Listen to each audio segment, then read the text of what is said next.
وقل رب زدني علما. الحمد لله والصلاة والسلام على رسول الله وعلى آله وصحبه ومن والاه. أما بعد. Le deuxième moyen à utiliser parmi les méthodes d'enseignement et d'éducation, c'est l'exhortation. L'exhortation, ça a beaucoup de bénéfices. Premièrement, un enfant, il peut avoir des fois des attitudes marginales ou faire des erreurs. Alors, il a besoin d'être exhorté pour le rappeler à l'ordre. De même que les âmes pures et les cœurs vertueux sont ouverts à la bonne parole et au bon conseil. Et un enfant, comme on sait, on l'a dit, il naît sur la saine nature. Donc, Inch'Allah, s'il a des bonnes paroles et des bons conseils, normalement, il accepte cette exhortation. De même qu'Allah Ta'ala, il a fait que l'être humain, de sa nature, il est enjoint à écouter et à être influencé par les paroles qu'il entend. Allah Ta'ala nous a donné des exemples dans le Coran. Lui-même a utilisé l'exhortation pour nous rappeler et il nous a raconté l'histoire de Luqman quand Allah Ta'ala a dit وَإِذْ قَالَ لُقْمَانُ لِابْنِهِ وَهُوَ يَعِظُهُ يَا بُنَيَّ لَا تُشْرِكْ بِاللَّهِ إِنَّ الشِّرْكَ لَظُلْمٌ عَظِيمٌ. Et lorsque Luqman dit à son fils en l'exhortant: ô mon fils, ne donne pas d'associé à Allah, car l'association à Allah est vraiment une injustice énorme. La première chose qu'il lui a rappelé, c'est l'unicité d'Allah tabaraka wa ta'ala, le monothéisme, et de ne donner aucun associé à Allah tabaraka wa ta'ala. De même, on retrouve l'exhortation dans la sunna du prophète sallallahu alayhi wa sallam par plusieurs manières. Par exemple, la narration d'une histoire. Le prophète sallallahu alayhi wa sallam, il utilisait cette manière de raconter une histoire pour en tirer des leçons. L'exemple de cela, c'est le hadith de Abu Huraira, où le prophète sallallahu alayhi wa sallam cita un jour le cas d'un homme parmi les enfants d'Israël qui demande à un de ses coreligionnaires de lui prêter 1000 dinars. Le dialogue suivant s'engagea entre eux. Le créancier a dit: amène donc des tierces pour qu'ils témoignent du prêt. Le débiteur dit: Allah suffit comme témoin. Le créancier dit: amène donc un garant. Le débiteur dit: Allah suffit comme garant. Le créancier dit: tu as dit vrai. Il lui prêta donc cette somme jusqu'à un terme précis. Et ils se sont donné rendez-vous au bord de la mer. Cette personne a pris un bateau et a été faire un commerce dans une autre cité avec cet argent. Et il a gagné. Et il est revenu pour reprendre le bateau pour rendre sa dette à cette personne. Arrivé pour prendre un bateau, il n'a trouvé aucun bateau. Donc, il a pris un petit morceau de bois, une bûche. Il a mis l'argent dedans et un mot. Il a dit: ya Allah, cette personne, quand il a demandé un témoin, j'ai dit: Allah nous suffit comme témoin, il a accepté. Quand il a demandé un garant, j'ai dit: Allah nous suffit comme garant, il a accepté. Ya Allah, j'ai fait toutes mes causes, je n'ai pas de bateau, c'est toi le garant de ce prêt. Et il l'a jeté à l'eau. Cette personne est venue au rendez-vous. Arrivé au rendez-vous, il n'y a pas de bateau. Il attend, au loin, il voit une bûche. Il prend la bûche, il s'est dit: elle va me servir pour faire du feu. Il va pour la casser, il trouve son argent et le mot. Un peu plus tard, il a trouvé un bateau et il est venu avec encore les 1000 dinars pour donner au cas où c'était pas arrivé. Et il lui a dit: voilà, je viens avec les 1000 dinars que je te dois. Il a dit: non, ils ont déjà été donnés. Il a dit: ah bon, comment ça, ils ont déjà été donnés? Il a dit: tu m'as rien envoyé? Il dit: si. Il dit: alhamdulillah, Allah Ta'ala, il me l'a acheminé. Ce hadith, il est rapporté dans le Bukhari. Regardez, avec cette histoire, le prophète sallallahu alayhi wa sallam nous éduque à l'honnêteté. Et à celui qui met confiance en Allah Tabaraka wa Ta'ala et qui prend Allah comme garant, Allah lui suffit comme garant. Donc l'éducateur ou le père, quand il éduque son enfant ou la personne qui est à sa charge, il raconte des histoires comme ça et après il rappelle la morale et l'éthique de l'islam. Quand les cœurs sont concentrés, ça fait que les personnes sont à l'écoute et c'est le moment justement de laisser un message et de faire une morale derrière ça. Donc le prophète sallallahu alayhi wa sallam utilisait ce genre de méthode. Le prophète sallallahu alayhi wa sallam utilisait aussi le dialogue et l'interrogation. Par exemple, au lieu de dire directement les choses sont comme ça, il demandait aux compagnons: ne savez-vous pas telle chose? Savez-vous telle chose? Quel jour sommes-nous aujourd'hui? Etc., etc.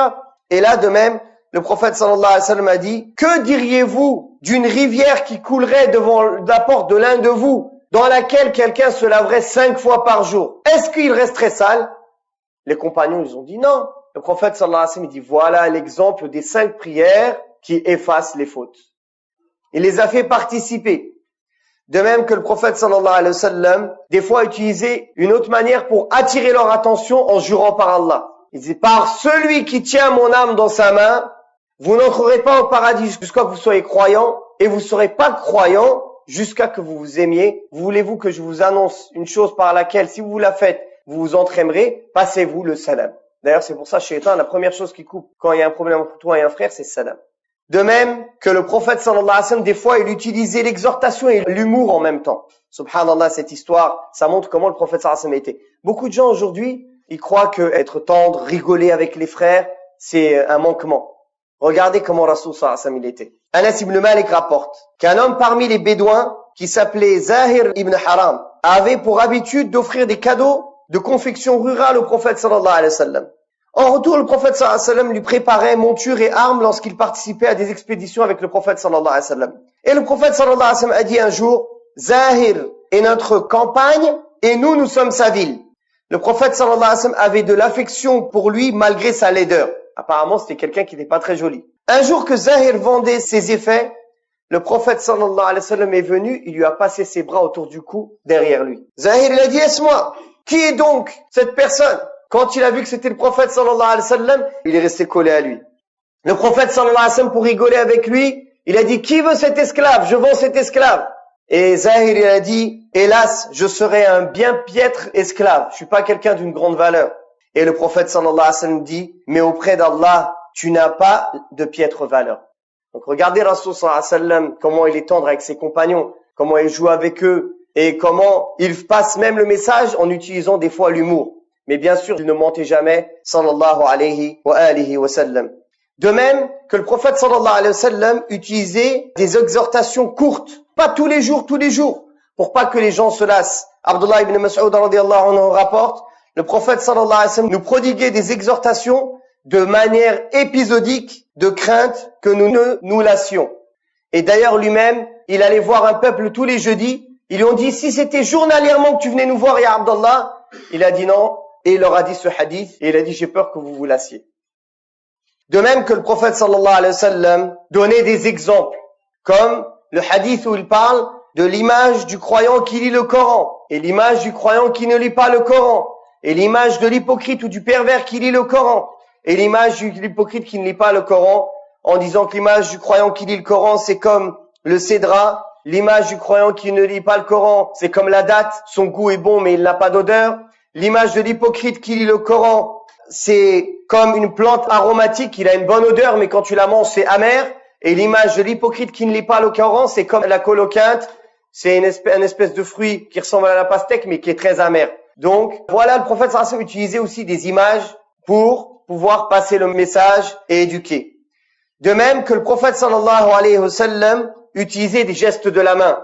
Le prophète sallallahu alayhi wa sallam a dit, les croyants sont pour les croyants comme une construction qui s'entraide, qui se fortifie les uns les autres, et il a croisé entre ses doigts pour bien montrer le sens. Dans un autre hadith, il a dit, moi et celui qui prend à sa charge un orphelin, on est comme ses deux doigts au paradis. Et il a fait comme ça avec ses doigts, sallallahu alayhi wa sallam. De même que le prophète sallallahu alayhi wa sallam, des fois, il utilisait un schéma pour expliquer. Comme la fois où il a tracé un trait, il a récité le verset où Allah tabaraka wa ta'ala dit, وَأَنَّ هَذَا صِرَاطِي مُسْتَقِيمًا فَاتَّبِعُوهُ وَلَا تَتَّبِعُوا السُّبُلَ فَتَفَرَّقَ بِكُمْ عَنْ سَبِيلِهِ ذَلِكُمْ وَصَّاكُمْ بِهِ لَعَلَّكُمْ تَتَّقُونَ. Et voilà mon chemin dans toute sa rectitude. Suivez-le donc et ne suivez pas les sentiers qui vous écartent de sa voie. Voilà ce qu'il vous enjoint. Ainsi atteindrez-vous la piété. Il a fait un trait, il a dit voilà le chemin droit. Il a fait des traits sur les côtés, il a dit voilà les chemins d'égarement, et à la tête de chaque chemin un shaitan. Donc le prophète sallallahu alayhi wa sallam sur le sol, il a fait un trait pour montrer le chemin droit et les routes qui s'égarent. Le prophète sallallahu alayhi wa sallam, il exhortait aussi avec la pratique. Une fois le prophète sallallahu alayhi wa sallam s'est mis en hauteur, comme il est rapporté dans le hadith de Uthman ibn Affan, il a fait les ablutions devant tout le monde, il a montré, et il a dit celui qui fait les ablutions comme je viens de le faire, puis qui fait 2 unités de prière, sans que son esprit soit traversé par des pensées de ce bas monde, se verra pardonner ses péchés antérieurs. De même qu'une fois le prophète sallallahu alayhi wa sallam, il a fait la prière sur le mimbar, pour montrer aux gens comment prier. Et une autre fois, il a dit, Sallu kama ra'aytumuni usalli. Il a prié, il a dit, priez comme vous m'avez vu prier. Donc il montrait lui-même l'exemple avec la pratique même. De même que le prophète sallallahu alayhi wa sallam utilisait les événements du quotidien pour exhorter ses compagnons. Une fois, ils sont venus avec des prisonniers. Et parmi les captifs, il y avait une femme qui cherchait son bébé. Quand elle l'a trouvé, elle l'a collé à son ventre, elle lui a donné son sein à téter. Le prophète sallallahu alayhi wa sallam ainsi que les compagnons étaient en train de regarder cette scène, et le prophète sallallahu alayhi wa sallam a dit, est-ce que vous verriez cette femme jeter son enfant dans le feu? Ils ont dit, Wallahi la, non. Le prophète sallallahu alayhi wa sallam a dit, Allah est plus miséricordieux envers ses créatures que cette femme envers son enfant. Donc il a utilisé un événement du quotidien pour les exhorter, pour leur montrer que la miséricorde d'Allah elle est encore plus grande que la miséricorde de cette femme envers son enfant. De même que le prophète sallallahu alayhi wa sallam, il orientait les gens vers ce qui était le plus important. Quelqu'un est venu le voir et lui a dit, ô messager d'Allah, à quand l'heure? Le prophète sallallahu alayhi wa sallam ne lui a pas répondu. Il lui a dit, qu'as-tu préparé pour l'heure? Car l'heure, il n'y a qu'Allah qui sait quand est-ce qu'elle est. Mais il l'a dirigé vers quelque chose de plus important. D'accord, tu veux savoir c'est à quand l'heure? Mais t'as préparé quoi pour l'heure? Quelles actions t'as faites? Il l'a dirigé vers les actes. Au lieu qu'il pose des questions qui servent à rien et qui vont pas lui pousser vers des actes. Il l'a dirigé directement vers des actions.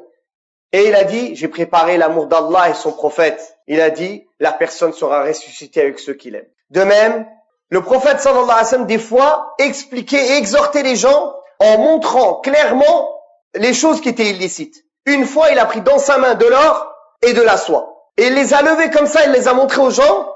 Il a dit, Allah a interdit ces deux choses aux hommes de ma communauté. Directement, il a montré, c'est clair. Vous voyez, c'est quoi qui est haram? Voilà, je vous le montre. De même, le prophète sallallahu alayhi wa sallam, avant, avait une bague.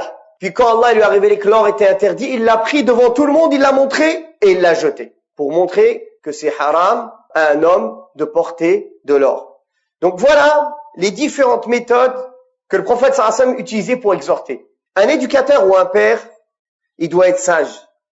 Il doit savoir quelle méthode utiliser à quel moment. Et il doit s'inspirer justement de l'exemple du prophète sallallahu alayhi wa sallam pour faire passer le message. Et exhorter, réunir sa famille, leur lire une histoire parmi les pieux prédécesseurs, ou un hadith, ou la vie d'un prophète, et profiter pour faire une morale, et attacher cette histoire à quelque chose de concret, de quotidien, et une morale dont il pourra se servir dans sa vie de tous les jours, que ce soit dans sa croyance, dans sa confiance en Allah, dans son éthique, dans sa morale, dans sa pratique, dans son adoration, dans son obéissance aux parents, dans sa vie sociale, dans son assiduité. Le Coran et la Sunna sont remplis de faits et d'histoires qui peuvent nous aider justement à exhorter nos enfants ou les gens qui sont à notre charge, ou même nos femmes, ou même des gens plus âgés, et à en tirer des morales pour que justement, Inch'Allah, ça laisse un bon effet dans les cœurs et dans la pratique. فنسأل الله تبارك وتعالى يوفقنا جميعا ما يحب ويرضاه والحمد لله رب العالمين.